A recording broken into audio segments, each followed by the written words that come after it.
이제 46페이지 제일 아래에서 두 번째 줄 보시면은 이제 앞에 속죄의 주권이 하나님에게 있다라는 걸 이제 하고 나면 그 다음에 나오는 것이 그 마지막 줄에 있는 것처럼 제사와 속죄의 관계가 결코 자동이 아니다라는 점을 우리가 또 이해할 필요가 있습니다. 그래서 우리가 이 부분이 레위기를 공부할 때 가진 가장 위험한 점인 것 같아요. 레위기가 굉장히 디테일한 부분이 많잖아요.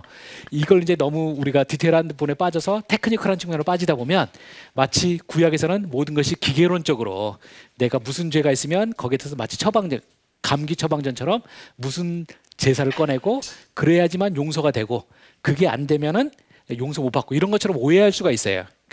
실제로 이제 레위기 학자들도 이제 요 앞부분에 대한 것을 충분하게 자기가 자꾸 리마인드하지 않으면은 자꾸 그 논리에 빠지기 쉽거든요. 본문이 하도 복잡하다 보니까. 근데 저는 그런 면에서 여러분들이 차라리 나무를 못 보더라도 숲을 먼저 보는 눈이 굉장히 중요하다는 거고요. 이 큰 그림을 항상 잡아야 된다고 생각합니다.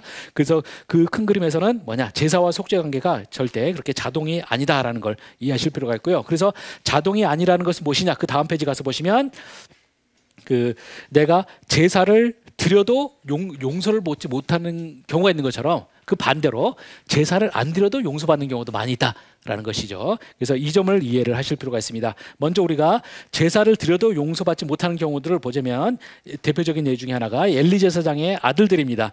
이들이 자꾸 하나님의 제사를 경홀히 여기고 멸시하는 일이 이제 벌어지니까 사무엘상 3장 14절에서 하나님이 사무엘에게 제일 처음에 이제 계시를 하실 때 하셨던 말씀이 이거죠. 내가 엘리의 집에 대하여 맹세하기를 엘리의 집의 죄악은 제물로나 예물로나, 여기서 예물이라는 표현은 다른 게 아니고요, 그냥 제물의 다른 말입니다. 그래서 제물, 그러니까 결국 제사를 통해서 너희가 영원히 속죄함을 받지 못한다라는 것이죠. 그래서 이 엘리가 이미 하나님과 관계가 무너져 있기 때문에 그 상태에서 무슨 제사를 해서 안 된다라는 거고요.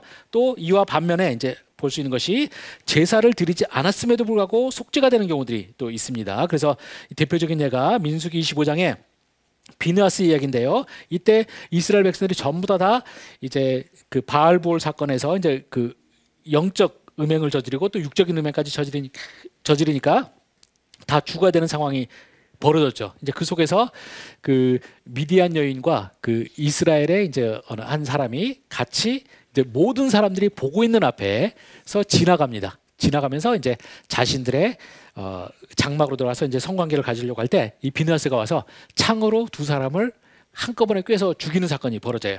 그리고 했을 때 하나님께서 그 민수기 25장 13절에서 분명히 선언하시죠. 하나님은 비느하스가 그의 하나님을 위하여 질투하여 이스라엘 자손을 속죄했음이라고 분명히 속죄에 대한 선언이 나옵니다. 그리고 이제 그것 때문에 이스라엘 백성이 정말 이때 완전히 진멸할 뻔했다가 다 살아나게 되는 일이 벌어지죠. 그래서 이것처럼 이제 구약에서는 그 제사가 자동으로 하나님의 은혜를 결코 보장하지 않는다라는 것입니다. 그래서 잠언 21장 27절 그 부분만 한번 보면은 이렇습니다. 잠언 21장 27절 보시면 악인의 제물은 본래 가증하거든 하물며 악한 뜻으로 드리는 것이랴 이렇게 나와 있습니다. 그래서 이 악인이 드리는 제물은 그 자체가 이미 하나님 앞에서 가증해요. 하나님 받으실 만한 것이 아닙니다. 근데 그 악인이 심지어는 뭔가 더 악한 의도를 가지고 하나님한테 드리게 된다. 그러면 당연히 그 제물은 하나님께 받아들여지지가 않는다는 겁니다. 마치 이런 게 있을 수 있죠. 그 기독교인들 중에 상당히 많은 사람들이 정통 신앙을 갖고 있는 게 아니라 굉장히 그 기복적 신앙을 가지신 분들이 있어요. 그래서 내가 사업을 하는데 하나님한테 좀 뭔가를 바쳐서 하나님한테 와이로를 좀 먹이고 하나님한테 뭐를 베풀어 주길 바랄 수가 있어요. 근데 그런 식으로 하는 것에 대해서 하나님은 그 사람의 마음을 읽으시는 분이 그걸 모르시지 않죠. 그렇게 돼서 안 하는 겁니다. 가끔가다 이제 그런 거 있죠. 그 사람들이 그 기독교인들이 이제 복권을 사는데 복권이 당첨되면 그 사람은 하나님한테 버림받은 걸로 알아라. 이런 말이 있어요. 저는 그 말이 참 적절한 것 같아요. 왜냐하면 내가 복권을 사고 뭘 한다는 것 자체가 하나님의 어떤 주권에 내 운명을 맡기는 것이 아니라 어떤 다른 것에 하는 거죠. 저는 이 복권 같은 거 원래 관심도 없고 살려고도 안 하는데 제가 저희 동네에서 한동안 저희 동네 그 맥도날드에서 제가 이 레이기 책을 다 썼었거든요. 이 책을. 근데 그러다 보니까 신기한 구경을 하게 됐는데 저희 그 거기 그 맥도날드가 그 주차장이 넓어서 제가 거기서 이제 항상 책을 거기서 쓰고 했어요. 근데 하다 보면은 토요일 날 같은 데 보면 차 대기가 힘들어져. 거기 주차장이 되게 넓은데 왜 그러나 했더니 그 옆에가 1등이 많이 나온 복권 판매점이라고 해요. 진짜 그 금요일 날에서 토요일 날 되면 진짜 빽빽하게 줄 서요. 그리고 그걸 보니까 야, 이 복권 사는 사람은 나는 좀 가난하고 없는 사람만 사는 줄 알았더니 안 그렇더라고요. 우리나라에 삐까뻔쩍한 차 타고 온 사람들, 그다음에 굉장히 잘 차려입은 사람들이 다 사고 또 그다음에 없는 사람도 사고 막 그러더라고요. 그래서 진짜 토요일마다 난리가 나요. 최근에 거기가 이제 바로 옆으로 옮겼는데 뭐 거기서도 그러더라고요. 그래서 제가 그걸 보면서 제가 내가 사는 세계가 그 사람들과 참 많이 틀리구나라는 생각을 많이 했고, 저도 하도 많이 사다 보니까 나도 한 장 이 생각을 했다가 제가 그거는 내가 하나님의 주권에 대한 그 모독이라고 생각해서 저는 이제 안 했는데요. 하여튼 우리들이 여기서 내가 하나님에게 제사를 드리거나 뭘 하는 거, 예물을 갖다 바치는 거, 이런 것들이 다 하나님께 선한 마음을 갖지 않으면 안 된다는 것이죠. 그래서 이런 것이 결코 제사와 속죄가 결코 자동이 아니다라는 거고요. 이런 비슷한 것을 제가 볼 수 있는 부분이 많은데, 제가 책 쓴 다음에 나중에 제가 다시 보게 된 부분인데, 그 책엔 없지만 민수기 14장으로 가셔가지고요.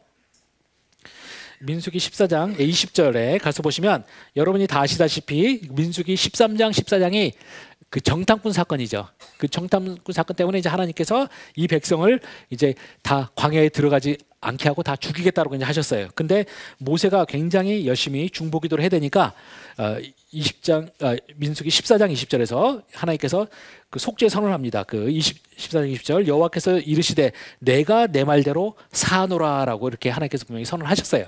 그러면 이제 사한다고 했으면 이제 모든 것이 다 끝났느냐? 그러지 않죠. 아까 우리가 봤던 다윗 이야기처럼 여러 가지 하나님의 주권에 따라서 여러 가지가 이제 됩니다. 그래서 처리 결과를 보면 여러 가지가 있는데요.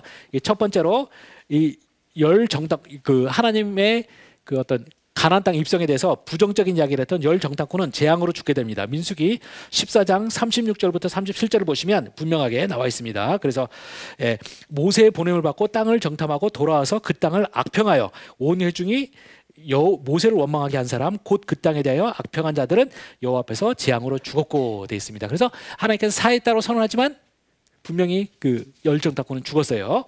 그리고 그 다음에 보시면 이 두 번째로 광야 세대 전부가 역시 죽음을 맞았습니다. 분명히 하나님께서 사했다고 되어 있는데 하나님께서 그들을 그 자리에서 바로 진멸하지는 않으셨지만 그 세대는 이제 가나안 땅에 못 들어가게 하신 거예요.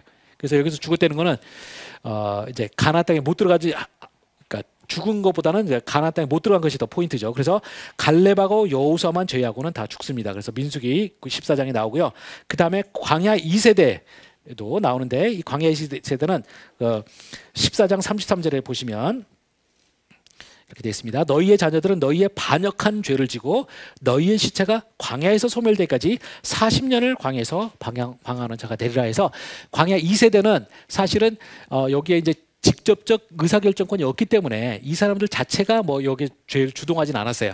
그렇지만 바로 광야 1세대가 이제 심판으로 다 죽어서 사라질 때까지 그 광야 2세대가 그 광야 생활을 했어야 됩니다. 그래서 여기서 보시듯이 분명히 하나님께서 사하셨다고는 하지만 이렇게 죽는 사람들이 있고 또 그렇게 되는 것이죠. 그래서 결국은 이제 이런 모든 부분에서 우리가 여기서는 이제 여기서도 제사를 드리는 흔적은 없어요. 단지 모세의 중보기도가 먹혀서 하나님께서 이제 은혜를 다 진멸하고 완전히 이제 이 백성이 이 지구상에 사라질 뻔했는데 하나님께서 그들을 그러니까 결국 2세대를 통해서 그 역사가 진행되도록 허락을 하셨어요.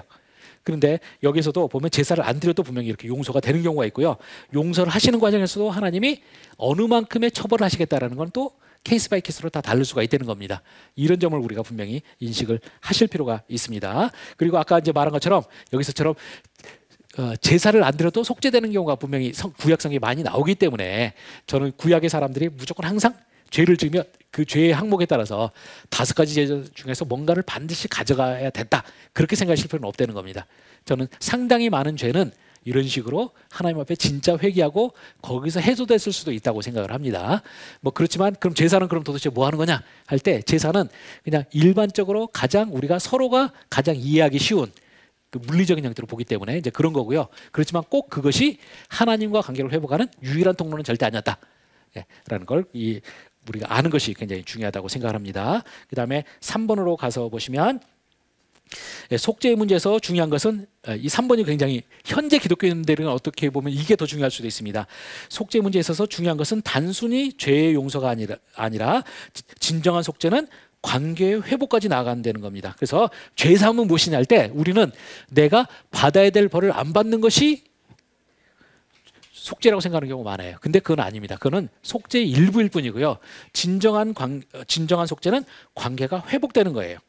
이것을 제가 비유적으로 말하자면 이런 식으로 들 수가 있습니다. 부부 사이에 누가 만약 이제 간음을 저질렀다고 해보세요. 보통 그러면은 이제 예전에는 막 그 연애 시절 죽고 못 살고 막 이랬다가 이제 결혼하고 나는데 누가 그런 식으로 육신적으로 간음하거나 이러면 상대방 정말 용서하기 힘들죠. 그래서 보통 이제 그렇게 되면 이제 이혼하는 제일 아마 큰 이유 중에 하나가 그런 걸 거예요. 근데 이제 그런 경우에 보통 보면 이제 여자분들이 남자분들을 더 용서하는 경우가 많고 남자들은 보통 여자가 그러면 못 참아주는 경우가 있는 것 같아요. 이것도 이제 어떤 사회적 불평등의 하나로 있을 수 있을 것 같은데요. 그때 보통 여자분들이 참아준다 그러면 이유가 뭐냐 할 때 우리 자식이 결혼할 때 그 홀어머니한테서 자랐다는 소리는 안 듣게 하고 싶다라는 생각을 많이 해요. 그래서 결혼식에 하여튼 못된 남편이지만 결혼식 할 때 내 그 딸 팔짱 끼고 들어가는 것까지 하고 딸만 결혼하고 나면 그 다음 날로 바로 이혼서 쓴다. 이런 경우도 굉장히 많아요. 그러면서 뭐냐? 그 시간까지는 참아야 되니까 내가 당신 용서하겠다라고 말해요. 그렇지만 절대 같이 한 방에서 안 살아요. 그리고는 여자분은 이제 빨리 딸만 시집 가기를 기다리고 있는 경우도 있어요. 입으로는 용서하겠다, 참아주겠다라고 하는데 그런 경우는 사실은 용서가 아니죠. 그거는 그냥 단지 심판의 유예일 뿐이에요. 예. 예.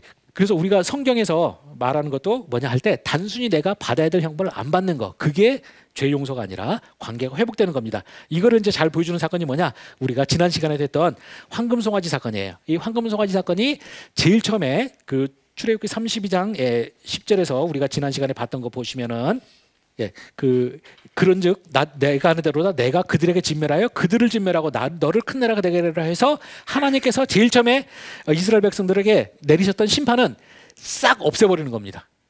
그리고 이제 모세로 하나님께서 구속사를 갈아타시는 거였어요. 근데 거기에 대해서 우리가 지난 시간에 봤던 것처럼 모세가 막 기도를 하죠. 그러면서 하나님께 용서해달라고 막 합니다. 그랬더니 14절에서 여호와께서 뜻을 돌이키사 말씀하신 화를 그 백성에게 내리지 아니하시니라라고 했는데 여기서 이제 그 오해하시면 안 되는 게 뭐냐면 하나님께서 여기서 이것을 이제 그러니까 옛날 주석가들이 하나님께서 여기서 완전히 용서하셨다고 많이 해석을 해요. 왜냐하면 진멸하려는 걸 안 하기로 취소하셨으니까. 근데 이거는 뭐냐? 받아야 할 형벌의 면제지 관계 회복은 절대 아닌 거예요. 그래서 이 모세는 이 점을 잘 알았습니다. 여기서 하나님께서 돌이키신 것은 단순히 진멸하려는 것만 한 거예요. 근데 이거 갖고는 안 된다. 하나님과 백성 사이의 완전한 관계 회복까지가 진정한 용서다 생각을 해서 모세는 중보기도를 앞으로 2단계를 더 걸쳐서 이제 중보기도를 하게 되고요. 그 중에 이제 두 번째 단계는 저희가 지난 시간에 좀 살펴봤잖아요. 모세가 막 돌판 깨고 막 하면서 이스라엘 백성들에게도 죄졌던 걸 깨닫게 해주고 하나님 앞에 가서는 또 자기의 목숨까지도 이 백성을 죽이시려거든 나도 같이 죽여주시옵소서 이렇게 막 기도를 해요. 그랬더니 하나님께서 이제 양보를 하셔가지고 어떻게 하냐면 33장 2절에서 보시면은 이렇게 말합니다. 내가 사자를 너보다 앞서 보내어 가나안 사람과 아모리 사람과 헷 사람과 브리스 사람과 히 사람과 여보스 사람을 쫓아내고 3절 너를 적과 꿀이 흐르는 땅에 이르게 하려니와 이렇게 되는 겁니다. 여기서 이제 또 사람들이 여기서 이제 진짜 하나님께서 용서하셨구나 생각을 많이 합니다. 왜 그렇게 생각하냐면 지금 여기서 나오는 33장 2절 3절 말씀은 이미 앞에서 시내산 언약 맺을 때 하나님께서 계획하신 바예요. 한번 여러분이 출애굽기 23장으로 한번 가서 보시면은요. 23장 다 보면 거기서 시내산 언약 맺고 거기서 기초해가지고 말씀하시기를 이렇게 합니다. 23장 20절부터 그 보시면은 이렇게 말합니다. 내가 사자를 내 앞서 보내어 길에서 너를 보아여 너를 예비한 곳으로 이르게 하리니 나오잖아요. 그래서 이제 바로 요 구절이 아까 봤던 33장 2절이랑 거의 비슷해요. 그러니까 이제 사람들이 생각할 때 뭐냐? 하나님께서 이스라엘 백성을 완전히 용서하셨다라고 해석을 합니다. 근데 사실은 용서가 아니에요. 왜냐하면 우리가 출애굽 33장 거기 돌아가셔서 보시면은 그 2절에서 그렇게 내가 다 23장에서 했던 약속대로 해준다고 하지만 3절 후반절에 가서 보시면 뭡니까? 나는 너희와 함께 올라가지 아니하리니 너희는 목이 곧은 백성인즉 내가 길에서 너희를 진멸할까 염려함이라. 그러니까 뭡니까? 내가 너로 하여금 가나안 땅도 차지하게 해주고 그 가나안 땅 차지하게 할 때도 내가 천사를 보내가지고 다 해주겠다는 거예요. 이렇게 하나님께서 다 하셨고 했는데 뭐냐? 나는 너희랑 같이는 절대 안 가겠다라고 말씀하셨고요. 5절에서도 또 이렇게 비슷한 말씀하십니다. 여호와께서 모세에게 이르시기를 이스라엘 자손에게 이르리라. 너희는 목이 곧은 백성인즉 내가 한순간이라도, 여기 한순간이라도가 중요하죠. 한순간이라도 너희 가운데에 이르면 너희를 진멸하리니 너희는 장신구를 떼어내라. 그리하면 내가 이렇게 나갑니다. 그래서 하나님이 뭡니까? 절대 너희랑 함께 안 가겠다는 겁니다. 왜냐? 내가 너희들을 일단 죽이는 건 참아줬는데 너희들 보면 다시 확 도신되는 겁니다. 그래서 너희들 보는 순간 다시 확 죽여버리고 싶은 생각이 나기 때문에 해요. 그래서 여기서는 하나님이 안 가는 게 하나님의 은혜예요. 그렇지만 이 은혜, 안 가는 게 은혜지만 이 은혜는 반쪽짜리 은혜죠. 왜냐하면 우리가 아까 다시 23장으로 가서 보시면요, 출애굽기 23장 20절 거기 가서 보시면 아까 20절 내가 내 사자를 내 앞서 보내어 길에서 너를 보아여 너를 내가 예비한 곳에 이르게 하리니 너희는 삼가 그의 목소리를 청종하고 그를 놓이게 하지 말라. 그가 너희의 허물을 용서하지 아니할 것은 내 이름이 그에게 있음이라. 여기서 이 하나님의 이름은 그냥 하나님의 임재라고 생각하시면 됩니다. 그러니까 출애굽기 23장에서 약속하셨던 원래 하나님의 사자 또는 천사는요, 이 정복의 천사는 하나님 을 대리해서 가는 천사예요. 그러니까 하나님께서 거기 이스라엘 백성 함께하는 거랑 마찬가지 상태의 천사인데 33장에서 뭐냐? 하나님이 화가 나신 상태니까 어떻게 되냐? 천사와 자기를 분리하신 거예요. 그래서 천사를 보내서 내가 너희들로 하여금 가나안 땅 차지하게 해주겠다. 그렇지만 나는 너희랑 못 간다. 이렇게 된 겁니다. 그래서 23장과 33장은 표면적으로 보면 같은 것 같지만 본질상 보면 틀려요. 하나님이 이제 마지막 헤어지면서 이별로 마지막 내가 더 좋은 거 하나 사주고 끝낼게, 이거나 마찬가지입니다. 이게 33장 2절 3절의 내용이고요. 그래서 이제 여기서 우리가 제대로 된 영성을 가진 사람이라면 이것을 하나님의 완전한 용서로 안 볼 거예요. 근데 우리가 제대로 된 신앙을 안 가진 사람들은 아마 이렇게 하나님이 만약 이렇게 하신다 그러면 어떻게 하겠습니까? 뭐 그걸로 오케이 할 거예요. 만약 하나님이 내가 너를 이제 앞으로 너랑은 같이 살 생각도 없고 너 천국에 오는 것도 내가 못 참아주겠다. 천국에서 너 보면 죽을 것 같아. 뭐 이러면서 하는데 내가 대신에 너랑 헤어지는 김에 헤어지는 선물로 이 도곡동 타워팰리스 한 채 줄 거고 앞으로 너는 네가 복권만 사면 1등 당첨될 거고 막 이런 식으로 하면 굉장히 많은 기독교인들은 제가 하나님 더 이상 못 보는 거는 섭섭하지만 뭐 타워팰리스 주시면 뭐 그걸로 제가 그냥 받아들일게요. 이런 사람 굉장히 많을 겁니다. 근데 성경적으로는 뭡니까? 이거는 용서가 아니에요. 그래서 모세가 이 점을 아는 거예요. 그래서 하나님이 자신의 이스라엘 백성과 같이 죽겠다는 그렇게 숭고한 마음까지 표현했음에도 불구하고 하나님이 이 정도까지밖에 양보 안 하시니까 어떻게 되냐? 계속 중보 기도를 해요. 그러면서 이제 33장 그 쭉 뒤로 가셔가지고 제가 요거는 제 출애굽기 강의할 때나 이제 사실 해야 되는 건데요. 거기 여러 가지 우여곡절이 많은데 그 33장 그 15절 16절에 이런 말을 합니다. 모세가 여호와께 아뢰되 주여 친히 가지 아니하시려거든 우리를 이곳에서 올려보내지 마옵소서. 나와 주의 백성이 주의 목전에 은총을 입은 줄을 무엇으로 알리까? 주께서 우리와 함께 행하심으로 나와 주의 백성을 천하만민 중에서 구별하심이 아니니까 라고 말합니다. 그래서 우리가 하나님께 은총을 입은 것은 무엇이냐 할 때 하나님이 우리와 함께 하는 거라는 겁니다. 바로 이 모세는 이거 하나님이 우리와 함께 하시는 것이 거기까지 하나님께서 받아들여 수용하지 않으시면 그거는 진정한 용서가 아닙니다라고 말을 해요. 그래서 이 핵심을 때리는 기도를 하니까 하나님이 오케이. 이제 17절에서 여호와께서 모세에게 이르시되 내가 말하는 이 일도 내가 아뢰니 너는 내 목전에서 은총을 입었고 내 이름으로도 너를 알미라. 이렇게 해서 이제 하나님께서 마지막으로 받아주시는 겁니다. 그래서 이게 모세는 그래서 중보기도가 3단계예요. 첫 번째는 그냥 죽을 뻔한 사람 살려내는 거. 두 번째는 하나님이 이제 약속의 땅까지 허락하시는 거. 세 번째 뭐냐? 바로 약속의 땅에 이스라엘과 동행하는 거죠. 이게 아까 결혼의 비유로 말하면 혹시라도 그 불행한 그 어떤 부부 사이에 불신실한 일이 벌어졌을 때 진정한 회복은 뭐냐? 이 두 사람이 예전에 그런 죄를 짓기 전에 마음의 상태, 서로에 대한 연애했던 감정 상태로 돌아가는 거. 그게 성경적 그 용서예요. 그래서 우리가 기독교인들도 우리가 내가 죄를 졌을 때 어떤 죄를 졌을 때 그것이 회복됐다면 뭡니까? 반드시 기독교인의 회개에는 아까 행동의 변화만 수반되는 것이 아니라 하나님에 대한 기쁨이 있어야 되는 거죠. 내가 찬송하는데 계속 죄책감에 시달려가지고 그게 아니라 하나님께서 나를 용서하시고 내가 내 삶을 완전히 변했다라는 어떤 그런 거, 그리고 거기서 나오는 찬양 이런 것까지 반영이 돼야만 되는 것이죠. 그것이 출애굽기에서 말하는 거고요.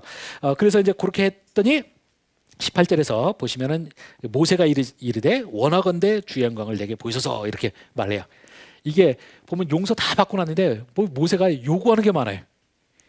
도대체 이게 뭐냐? 여러분이 요거를 잘 아셔야 되는데요. 제가 제가 지난 시간에 출애굽기 성막 이야기할 때 이렇게 했었죠. 성막 본문 사이에 황금 송아지 사건 나는 거 했었잖아요. 이 황금 송아지 사건, 근데 성막할 때 이 성막에서 굉장히 중요한 주제가 뭐냐면 여호와의 영광이라는 주제입니다. 그래서 이 모세에게 돌판 받으러 올라오라고 했을 때 24장 16, 17절하고요. 그 다음에 성막이 완성된 다음에 40장 34절, 35절에 보면 여호와의 영광이 당신의 임재를 표현을 해줘요. 그래서 한번 출애굽기 24장 16, 17절에 가서 보시면요. 이렇게 말합니다. 여호와의 영광이 시내산 위에 머무르고 구름이 여세 동안에 산을 가리더니 일곱째 날에 여호와께서 구름 가운데서 모세를 부르시니라. 산 위에 여호와의 영광이 이스라엘 자손의 눈에 맹렬한 불같이 보였고 해서 하나님께서 이제 성막 건설 명령하시기 전에 바로 당신께서 시내산 위에서 당신의 임재를 이런 식으로 강렬하게 보여줬습니다. 그리고 그 상태에서 25장부터 쫙 성막 건설 이야기가 나왔어요. 근데 이 황금 송아지 사건 터지니까 이 모든 게 다 올스톱 해버렸잖아요. 이제 그랬는데 이제 용서를 딱 되고 나니까 이제 모세가 이제 바로 다 하나님의 용서를 다 받은 것 같으니까 이제 그때 가서야 더 이상 용서해 주세요 이 기도는 안 하고 주의 영광을 내게 보이소서 이렇게 말하는 거죠. 이거를 이제 학자들이 문맥을 제대로 못 보는 사람은 해석을 잘 못해요. 이게 제 박사 논문의 굉장히 중요한 대목인데, 근데 여러분이 이 모세와 하나님의 심리를 다 이해한 상태에서 보면 이 주의 영광을 보이소서라는 말은 뭐겠습니까?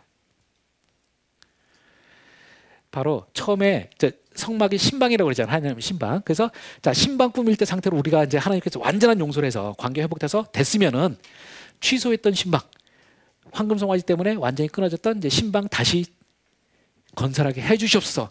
이 말을 하는 건데 모세가 이 말을 그냥 성막 건설하게 해주세요 이렇게 안 하고 돌려서 말한 거죠.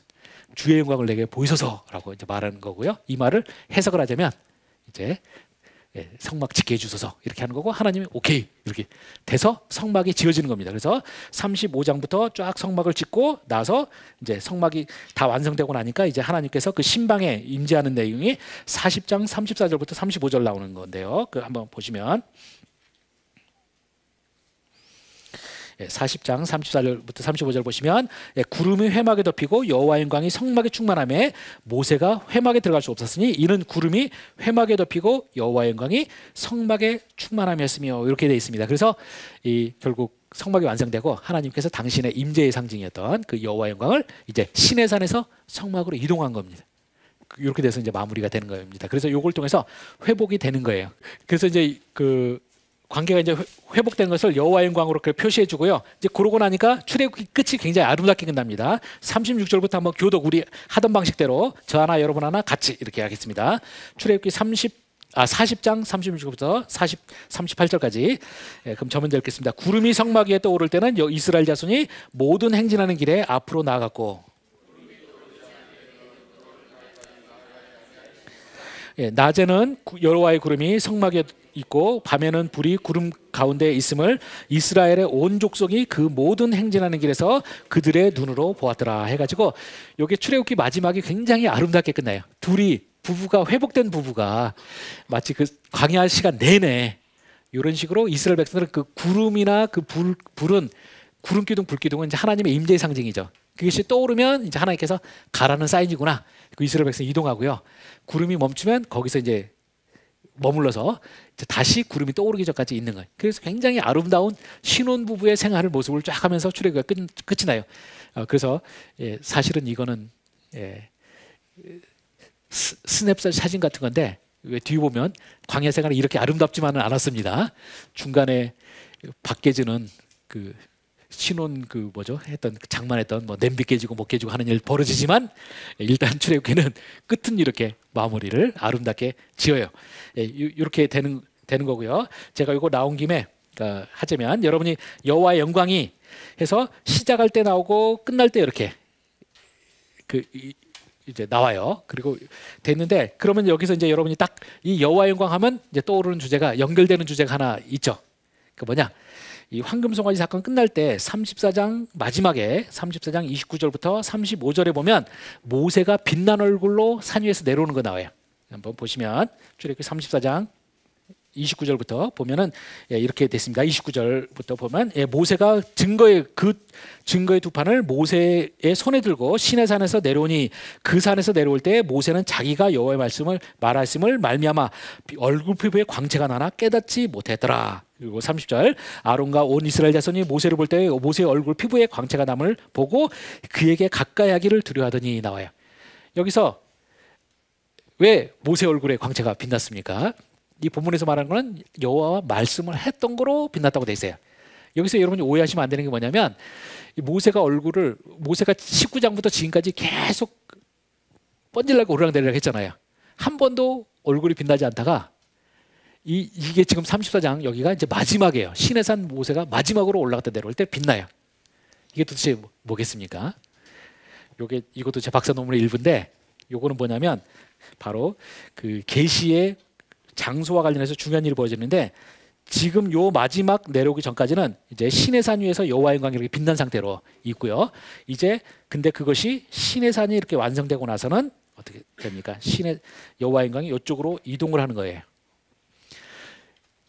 근데 그래서 이제 그 계시의 장소가 시내산에서 성막으로 바뀌게 되는 겁니다. 그래서 이제 제가 출애굽기 주석가들이 이 성막을 뭐라고 부르냐면 휴대용 시내산 또는 이동용 시내산이라고 부릅니다. 굉장히 귀여운 영어 이름으로는 포터블 사이나이라고 해서 굉장히 이쁜 이름을 갖고 있는데 요게 이제 중요한 게 이 여호와의 영광이 이동한 사건이 뭐냐? 바로 계시의 장소가 이동한 거죠. 그 전까지는 이제 시내산에서 하나님께서 모든 걸 계시하시면서 하셨다가 이제는 성막이 바로 하나님의 계시의 장소가 되는 거고요.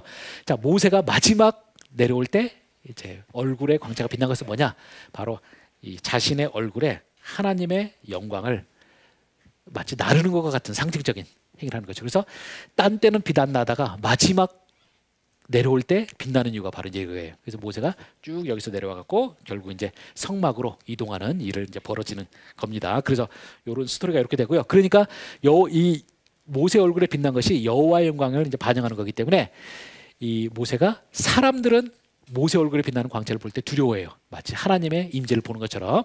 근데 모세는 하나님을 만날 때는 이 영광의 본체이신 하나님 만날 때는 필요 없습니다. 그래서 어떤 일이 벌어지냐? 모세가 33절을 보시면 모세가 그들에게 말하기를 바치고 수건으로 자기 얼굴을 가렸더라 해서 사람들을 평소에 이제 사람들 만날 때는 사람들이 무서워하니까 수건으로 덮고 있어요. 이 덮은 수건은 뭐 같은 거냐? 여호와의 영광이 지성소에 임재한 하나님 같다 그러면 이 수건은 바로 지성소 휘장 같은 겁니다. 그래서 이스라엘 백성들을 보호하는 역할을 하고요. 그러다가 이제 하나님에게 말할 때는 영광의 본체이기 때문에 필요가 없죠. 그래서 34절 보면 그러나 모세가 여호와 앞에 들어가서 함께 말할 때는 나오기까지 수건을 벗고 있다가 나와서 그 명령하는 일을 이스라엘 자손에게 전하며 35절 이스라엘 자손이 모세의 얼굴에 광채를 보므로 이 모세가 여호와께 말하러 들어가기까지 다시 수건으로 자기 얼굴을 가렸더라 되어 있습니다. 그래서 이 모세 얼굴에 나오는 그 수건은 바로 지성 휘장 같은 역할. 빛난 얼굴은 여호와의 그 임재 같은 이제 표시가 되고요. 요것과 연결되는 게 또 뭐냐면 여러분이 보시면 여호와의 영광이 빛날 때 이렇게 구름이 항상 같이 등장을 해요. 이렇게 돼 있고요. 이 여호와의 영광이 결국 뭐냐? 결국 불기둥, 구름기둥인데 이 불기둥과 구름기둥은 한 개였겠습니까? 두 개였겠습니까? 여기 그 출애굽기 14장 같은 본문에 보시면 이 두 개를 합쳐서 불구름기둥이라는 표현이 나와요. 그러니까 기둥을 한 단어만 쓰고요. 그 뒤에 불과 구름이 나와요. 그래서 지금 여기에 대해서 이제 학자들이 생각하는 건 뭐냐면요. 마치 그 옛날에 그 전등 같은 거라고 생각하시면 돼요. 우리가 전등 가스로에 씌워놓고 여기에 불 있잖아요. 그럼 어떻습니까? 이게 낮에는 햇빛이 밝을 때는 햇빛 때문에 그 전등 갓만 보여요. 이러다가 어두워지면 어떻게 됩니까? 갓은 잘 안 보이고 이제 그 불이 환하게 빛나잖아요. 요게 이제 실제 모습이라고 생각합니다. 그래서 이 낮에 보일 때는 이스라엘 백성들이 주로 구름 기둥이 보이고요. 밤이 되면 그 똑같은 기둥인데 거기에 이제 속에 있는 불이 강조돼서 보여서 불기둥이라고 되어 있습니다. 그래서 낮에는 구름 기둥, 밤에는 불기둥 이렇게 되는 거고요. 이게 두 개가 하나라고 그랬잖아요. 이러다 보니까 어떻게 되느냐? 낮에도 불기둥이 나타나는 경우가 있어요. 뭘까요? 하나님께서 성질나셨을 때. 그래서 고라자손 사건이나 이런 것처럼 하나님께서 진노하셨을 때는 불기둥이 낮에도 나타납니다. 그 뭐냐? 하나님께서 전구의 데시벨을 올린 거예요. 아니, 데시벨이 뭐죠? 빛의 밝기를 해서 하나님 불기둥이 강하게 하면서 하나님께서 진노하신 것이 이제 표현되는 겁니다. 그래서 하나님의 감정이 또 그렇게도 이제 표현되는 이야기가 있어요. 예, 그렇게 됐고요. 그래서 이제 저희 책으로 돌아오자면 어떻게 되냐? 그래서 여러분이 꼭 기억하셔야 될 게 뭐냐? 성경에서 말하고 있는 진정한 죄사함은 결코 형벌이 내가 받아야 될 형벌을 안 받는 게 아니에요. 그게 포인트가 아니라 관계가 죄를 짓기 전의 상태까지 돌아가는 거. 이것이 진정한 성경적 죄사함이라는 걸 기억을 하셔야 됩니다. 그래서 우리가 혹시 내가 어떤 하나님 앞에 찝찝한 것이 있다, 어떤 죄 문제가 있다 그러면 바로 요 단계까지 나아가도록 노력해야 되는 거죠. 우리의 탁월한 중보자 모세가 이걸 가르쳐 줬고요. 우리도 또 그렇게 해야 됩니다. 자, 그래서 그 점을 이제 이해를 하셔야 되고요. 예, 그 다음에 이제 그 네 번째로, 예, 그 우리가 이런 위에 있는 여러 가지 세 가지 점을 이제 다 고려할 때 이 봉헌자의 마음이나 삶의 모습과 제사는 결코 분리될 수 없다는 걸 알아야 됩니다. 그래서 죄의 용서가 하나님의 주권에 달린 문제라고 하면은 어떻게 되냐? 내가 제사를 드릴 때 나를 용서할 주권을 가진 하나님 앞에 바른 마음을 갖고 있어야 되잖아요. 하나님이 용서하실 만큼의 그런 마음을 가져야지만 되는 것이죠. 그래서 성경에서는 항상 제사와 마음 또는 행위의 문제를 연결시켜 놨습니다. 그래서 거기 제가 중요한 구절 다 찾아놨고요. 시간 없으신 분들은 이 중에서 두꺼운 글씨로 되어 있는 거를 좀 더 보시면 여러분이 좀 더 명백하게 볼 수 있다고 생각합니다. 이 중에서 제가 첫 번째로 예레미야서 6장 19절부터 20절 가서 보시면은요. 예레미야서 6장 19절부터 20절 가서 보시면 한번 이것도 교독해보죠. 19절 20절. 예, 땅이여 들으라. 내가 이 백성에게 재앙을 내리니 이것이 그들의 생각의 결과라. 그들이 내 말을 듣지 아니하며 내 율법을 거절하였음이니라.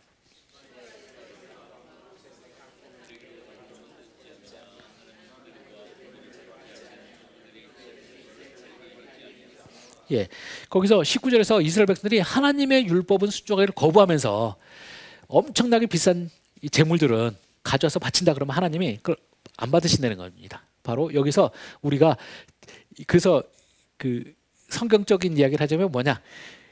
하나님께서 용서받을 사람은 제사를 굳이 안 드려도 이미 용서받을 상태 돼 있는 거예요. 그리고 용서받지 못할 사람은 아무리 비싼 재물을 가져와도 소용이 없다는 거죠. 그래서 이게 항상 아이러니입니다. 이게 정말 그 제사가 필요 없는 사람은 오히려 더 이런 경우 정말 하나님 앞에 간절한 사람은 오히려 더 제사도 더 잘 갖다 바쳐요. 근데 정작 용서받지 못할 사람은 갖다 줘도 안 될 판에 갖다 주지도 않는 이런 일이 벌어지는 겁니다. 그래서 항상 이미 마음과 하나님과의 관계가 먼저 이미 선행하는 거고요. 그것이 결과적으로 이렇게 되는 것뿐입니다. 여러분 이 점을 반드시 이해를 하셔야 되고요. 그래서 19절부터 24절 그 부분 그 다음 페이지 넘어가서 보시면 제가 그 예레미야서 그 주석에 그 보니까 아주 좋은 설명이 있어서 제가 읽어드립니다.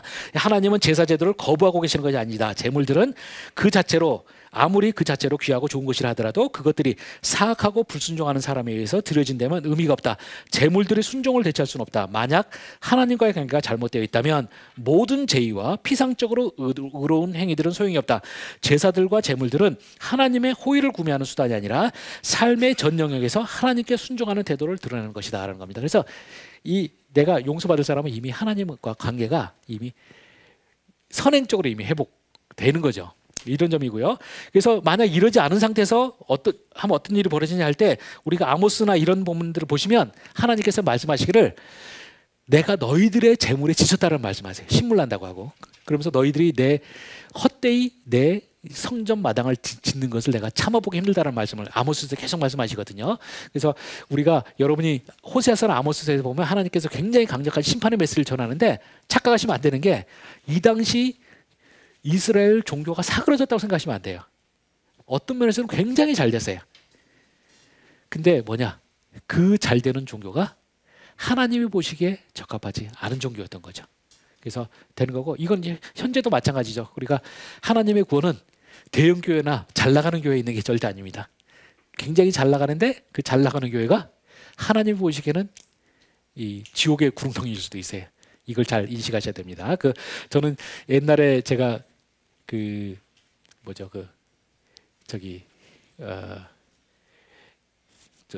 도스토옙스키의 까라마조프가의 형제들 있잖아요.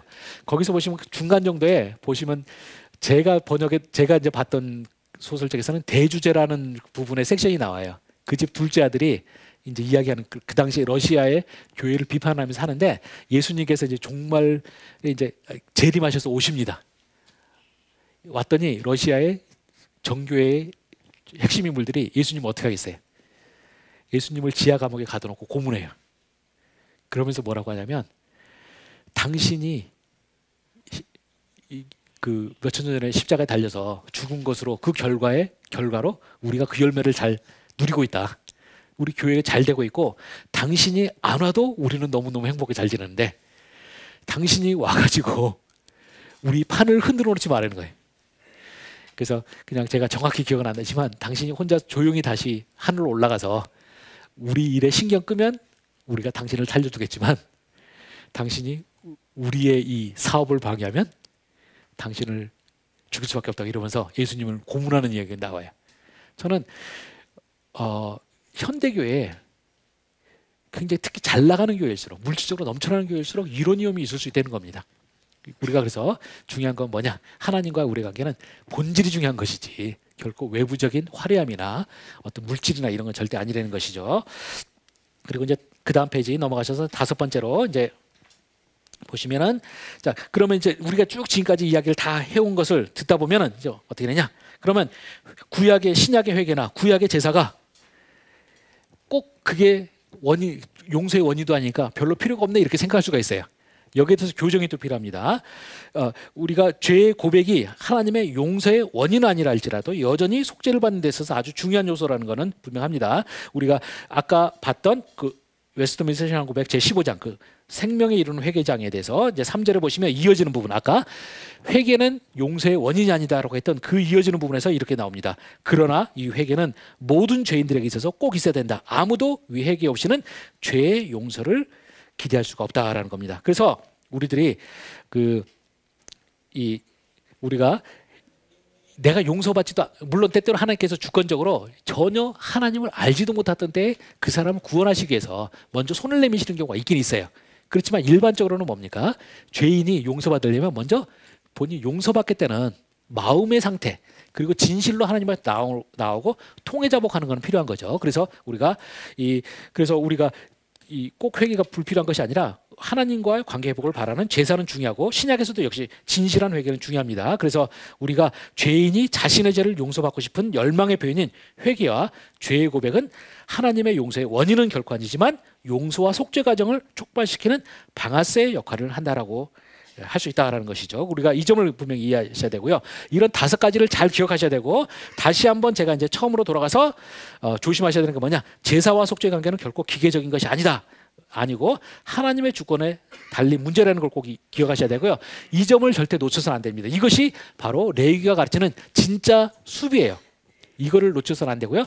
이것을 놓치게 되면 어떻게 되냐? 우리는 자꾸 디테일에 빠지다 보면 왜곡되게 돼요. 그래서 예수님이 그 바리새인들이나 서기관들을 꾸짖지 말도 이제 이런 말씀하셨죠. 마태복음 23장 23절부터 24절에서 보시면 화 있을진저 외식하는 서기관들과 바리새인들이여 너희가 박하와 회양과 근처의 11조는 드리되 율법에 더 중요한 바 정의와 긍휼과 믿음은 버렸도다. 그러나 이것도 행하고 저것도 버리지 말아야 할지니라.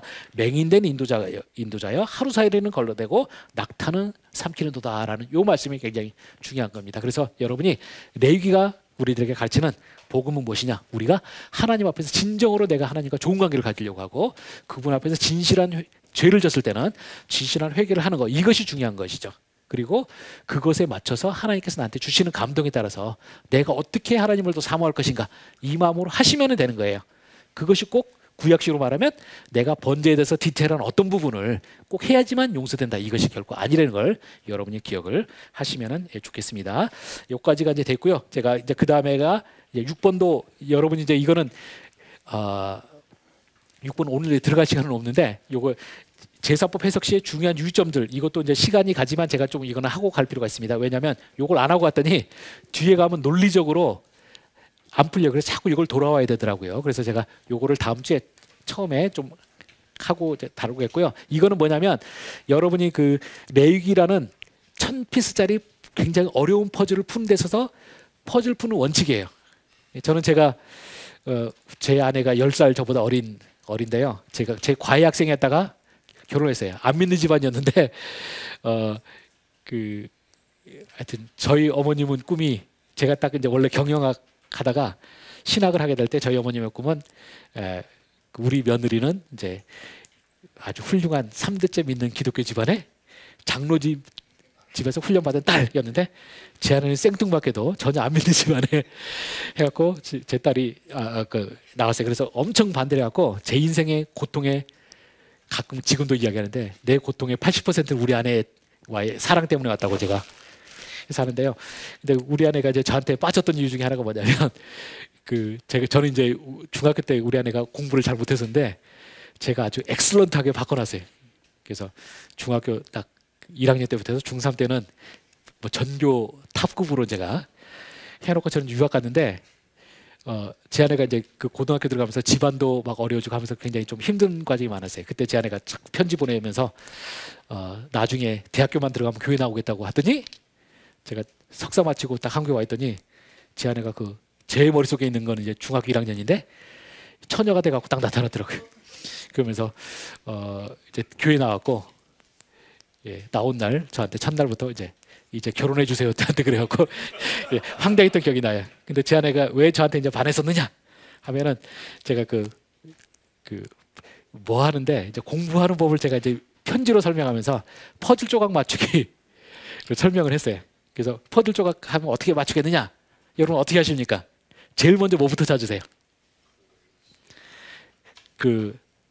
제일 외곽 모퉁이부터 하잖아요.